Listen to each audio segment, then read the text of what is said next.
Hey guys, it's Miss Meglo here, and we are going to finish up our biodiversity lesson. So this is part 2 of our biodiversity video. So in our last video, we talked about biodiversity as well as species richness, as well as we defined the different types of biodiversity. And in this video, we're going to tackle the rest of those key objectives. So the key objectives of this presentation are to explain the significance of biodiversity, to explain the importance of maintaining biodiversity, and to describe the major threats to biodiversity. So all the objectives we didn't hit in the last presentation, we're going to do in this presentation. So just to get yourself acquainted with what part of your notes you're on number 8 and 9 section of your notes, the importance of biodiversity. So we already talked about what biodiversity is. It's the variety of life, but why do we care about all this variety of life? Why are scientists researching all this different life? What does it matter? And just doing a normal research, Google search of biodiversity, you get all of these pictures that come up. So it matters. It's your life, protect it. We're all in this together. But one quote in particular really stood out to me.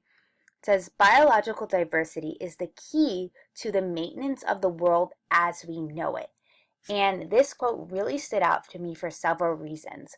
So we just think about, oh, the world is diverse, but a lot of us take advantage of that. And having a diverse earth is very important for several reasons. So that's what we're going to be talking about in this video.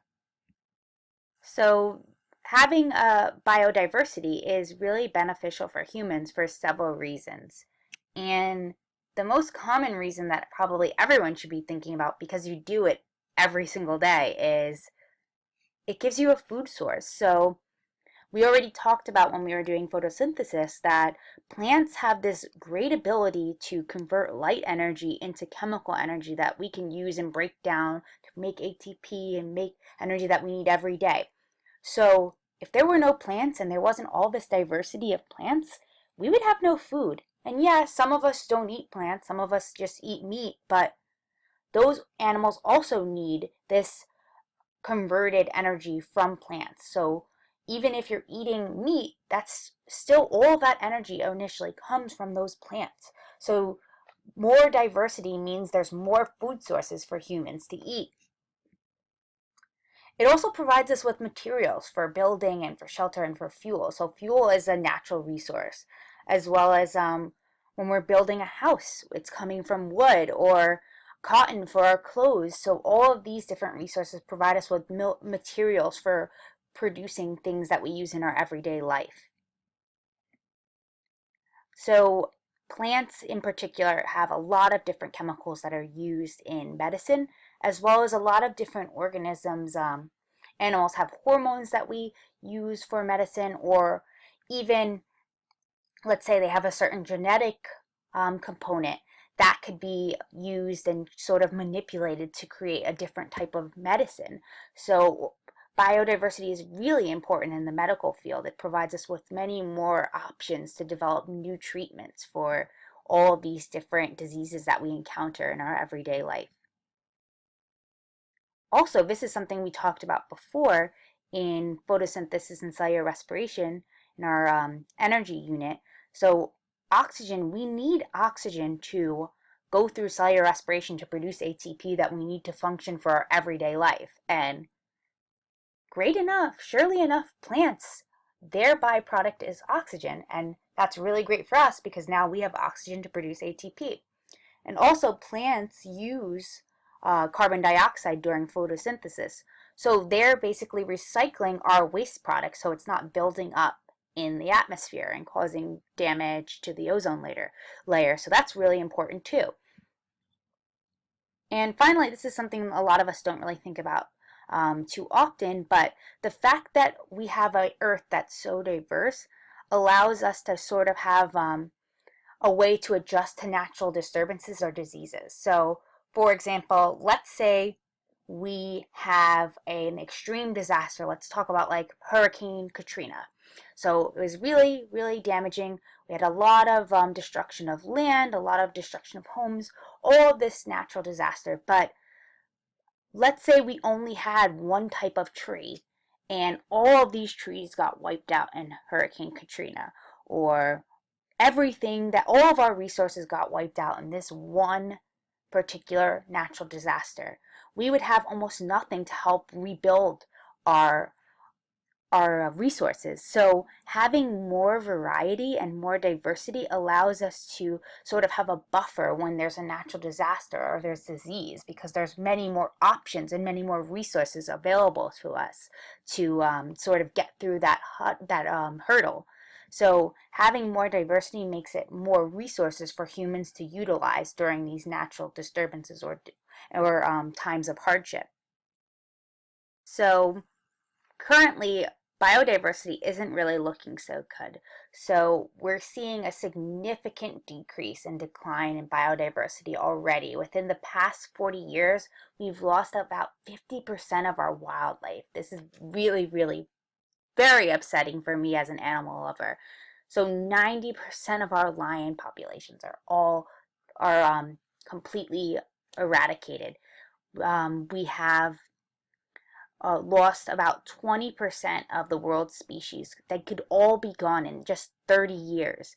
So just looking at all of this, the statistics in this diagram in particular are just really mind-blowing. The amount of diversity that's being lost every year is significant, and it's all happening within the past 50 years. So there's definitely something going on here. Why are we seeing so much loss of diversity in just a matter of 50 years when this diversity has been maintained for billions and millions of years?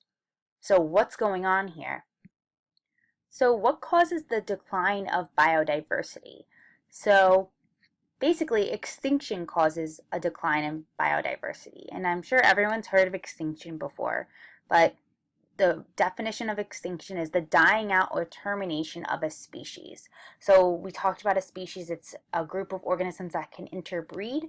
So it's when there are no more of these species left that can breed. So basically that species is wiped off from the face of the earth. No more breeding, that species is completely gone from the earth forever. It can no longer come back. So that's just like dinosaurs. They're gone from the earth. They're never coming back. There's no more to breed. And this can occur naturally, like as it did in the case of the dinosaurs, or it can be induced by something. So something can cause that extinction. So basically, in terms of biodiversity, the more extinctions there are, that means there's less species, which means an overall less amount of biodiversity. So more extinctions, less biodiversity. So if we want to maintain biodiversity, we have to reduce the amount of extinctions that are occurring. We were talking about why did we see so much extinction within the past few years, like 50 years or so. So let's take a look at this graph, and it's showing species extinction and human population. So we have the time in years, so the years on the x-axis and the extinction numbers on the y-axis. And we have human population in blue and extinction rates of species in this orange color. And we can see this trend here. So both of these trend lines look very similar. And what we see is as human population is increasing, the amount of extinction numbers is also increasing. And the trends are actually very similar. Look at these lines. They're almost identical. They're mimicking each other. So what this basically shows is as the human population is increasing, the number of extinction rates is also increasing. So that means that human population and extinction rates are correlated. So perhaps humans are the reason that this species are going extinct more frequently than we've seen in the past. So based on the graph that we just saw, the major threat to biodiversity is actually humans. And humans are a threat to biodiversity in many ways. But the most common way that humans affect biodiversity is by destroying habitats. So habitat loss is one of the #1 reasons for reducing biodiversity. And this is what you're researching in your Pine Barrens project, the loss of diversity in the Pine Barrens because of habitat loss. So we're specifically talking about off-roading, but this happens all the time. For example, taking down trees for either to build more cities or to use for lumber is a reason for habitat loss. Another really big threat is overexploitation. And what overexploitation is basically taking too many resources that the environment can't replenish fast enough. So one of the most common is fishing. So they'll fish hundreds and thousands of fish every single day, and it's impossible for the environment to replenish those fish so quickly. Or even trees. Trees take hundreds of years to grow, and then we chop them all down in one day, and it's too much that the environment can't replenish itself. Another way that humans affect biodiversity is they spread something called a non-invasive species. And a non-invasive species is basically introducing a species that doesn't normally live in that environment, and it can cause damage because it's competing with the native organisms in that environment. And this also happens with diseases. So this is things like weeds or something like that. They will basically take over the area that a native species would inhabit, and it causes competition. So that would cause a problem. And another big one is pollution. So with all of industry, that causes a lot of pollution in the air, and that can change the environment for these organisms. And a lot of them live specifically in a certain environment, and they are adapted to that habitat. So if you change it, it can cause big effects for that organism's living. And some other things that cause threats to biodiversity is changes in the climate. We talked about how, when we were talking about species richness, how different climates affect the species richness. So climate change would definitely affect biodiversity, as well as natural disasters. So just, for example, we were talking about Katrina before. So that definitely could affect, a big disaster like that can definitely affect the amount of extinctions if they can't replenish their food source, or if their habitat gets destroyed. And finally, any environmental change really will affect biodiversity, because animals they're adapted to their environment and they live in this specific environment. If you change it, that will cause a problem for that organism to survive. And this picture I actually gave to you on your notes because I think it's a really nice visual to see. But basically, it's just saying how we are really in this dangerous zone right now. So mankind kind of thinks we're at the top and that we are basically invincible, but um, all our ecosystems are all intertwined. It's like a cycle. There are all different things that each of these organisms need from each other, and we have this relationship. And if you remove even one of these organisms or these types of organisms, you'll see a downfall in the cycle. So eventually the downfall of mankind, if we continue to get rid of all of these organisms and reduce biodiversity, eventually we will not be able to sustain ourselves, because that's what's providing humans with resources they need to survive and be sustainable.